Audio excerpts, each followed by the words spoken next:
Good morning, dear students. With the help of online, I am going to teach you from active to passive voice in future indefinite tense. Dear students, in future indefinite tense, helping verb will be oblique shall be plus third form of main verb is used for passive voice. Your rule has been given how you have to change future indefinite tense into passive voice. Number one, object change into subject. सबसे पहले आप object को subject में बदलेंगे। Number two, helping verb will be oblique shall be. इसके बाद आप helping verb will be या शैल बी लगाएंगे। Number three, third form of verb, फिर वर्ब के थर्ड फॉर्म लगाएंगे। नंबर फोर, बाई, फिर बाई लगाएंगे। Number five, subject change into object. फिर लास्ट में आप सब्जेक्ट को ऑब्जेक्ट में बदल देंगे। Here example belong to affirmative, negative and interrogative sentence. Interrogative negative sentence has been given belong to future indefinite tense. Example number one, the police will arrest the thieves in the market. You have to change it into passive voice. Here the thieves is object, so change it into subject, then will be the thieves. Helping verb will be verb third form arrested by the police in the market. यहाँ देखिए बच्चों, the thieves object, इसको हमने subject बनाया तो the thieves हो गया। इसके बाद हम हेल्पिंग वर्ब लगाएंगे विल बी या शैल बी। आप अच्छी तरीके से जानते हैं कि आई और बी के साथ शैल बी लगता है, आई बी को छोड़कर से सभी सब्जेक्ट के साथ विल बी लगता है। जैसे द थीव्स के साथ लग गया विल बी। फिर वर्ब की थर्ड फॉर्म हो गई अरेस्टेड, फिर इसके बाद बाई लगा दिया गया और फिर सब्जेक्ट को ऑब्जेक्ट बना दिया गया द पुलिस।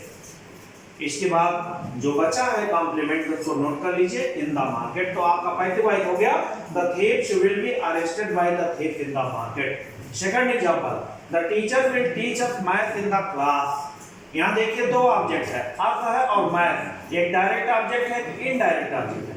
अगर हम इनडायरेक्ट ऑब्जेक्ट हम अर्थ को सब्जेक्ट बनाते हैं तो वी हो जाएगा, तो वी के साथ शैल बी लगेगा, तो we shall be taught maths by the teacher in the class. इसको हम ऐसे भी बना सकते हैं, maths will be taught to us by the teacher in the class. Example number three, we shall not repair this machine in the factory. This machine यहाँ object है, तो दिस मशीन इसके साथ क्या लगेगा, ये फ्यूचर इंडेफिनिट का negative sentence है, इसलिए विल या शैल के बाद नॉट लगाएंगे फिर बी लगाएंगे।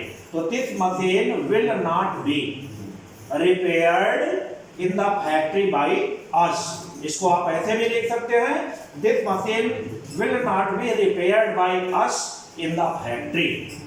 Example number four, will you help me in the examination.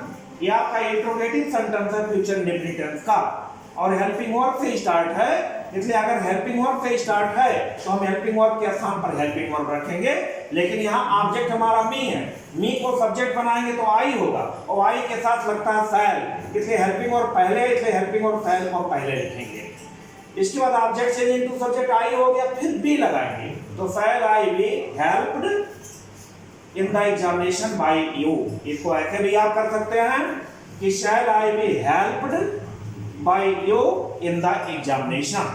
Example number 5, when will the prime minister address the public of Gorakhpur? Here active voice has started with question word when, so change it into passive voice. We should write question word when in place of question word when.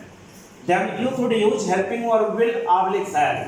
So here object is the public, so with public helping verb will is used.